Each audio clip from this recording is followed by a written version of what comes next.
On today's Uncoachable, Game 1 of the Stanley Cup was absolutely electric, the Rockies remembered how to win, and an Olympic sprinter got heckled mid-race by a guy who thinks placing a bet makes him a part of the coaching staff.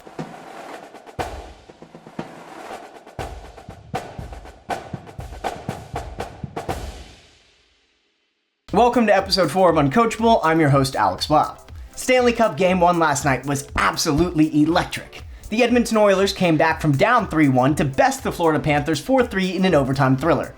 The star of the night was Oilers center Leon Draisaitl, who opened the scoring just over a minute into the game and netted the overtime winner. This was a significant turnaround from last year's finals, where he didn't score once.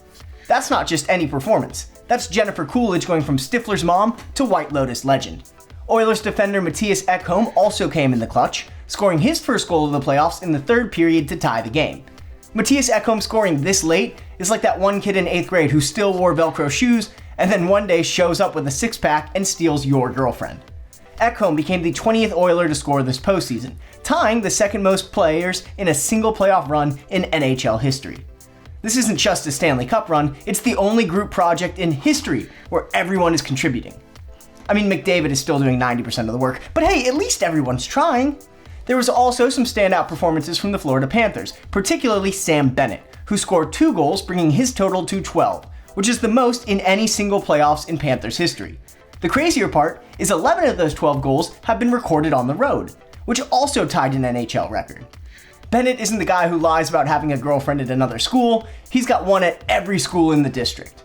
Game 2 will be Friday night in Edmonton. Yesterday, NBA Commissioner Adam Silver announced that the All-Star Game was changing. Again. The league keeps changing the All-Star Game format like a divorced dad, changing the weekend plans to appease his kids that frankly aren't interested and haven't been for some time now. First it was East vs. West, then it was LeBron vs. Giannis picking rosters like a middle school game of dodgeball. Now it's going to be Team America versus Team everyone else. And look, America created basketball, famously invented by James Naismith at Springfield College. But the world got better at it, and this format might expose that. Oh shit. America's the Pete Best of basketball.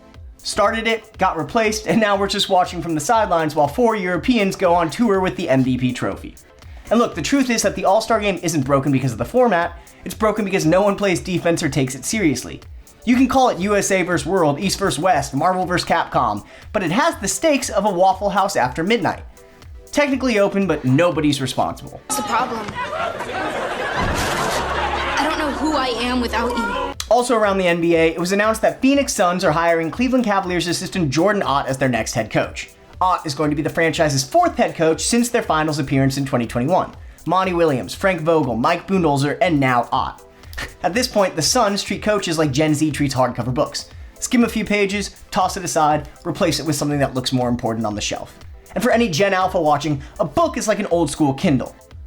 Oh, who the hell am I kidding? You're not going to know what that is. Look, they're just things adults keep in their houses to pretend they're smarter than you. Olympic medalist Gabby Thomas was competing in a race in Philly when a man in the crowd started verbally abusing her. Not because he's an uncle that pre-gamed a Little League game, because he had a FanDuel bet riding on her performance. His strategy was literally, if I bully her loud enough, she'll run faster. Which is how my dad thinks therapy works. The real kicker? The man refers to himself online as the track and field bully, which sounds less like a persona and more like the world's saddest WWE heel. In baseball news, the Colorado Rockies have finally won a series. After an MLB record of 22 consecutive losses, the Rockies swept the Miami Marlins in 3 games. With a 12-50 record, this 3-game winning streak accounts for a quarter of the season's victories. And at this rate, they might just double their win total by the All-Star break.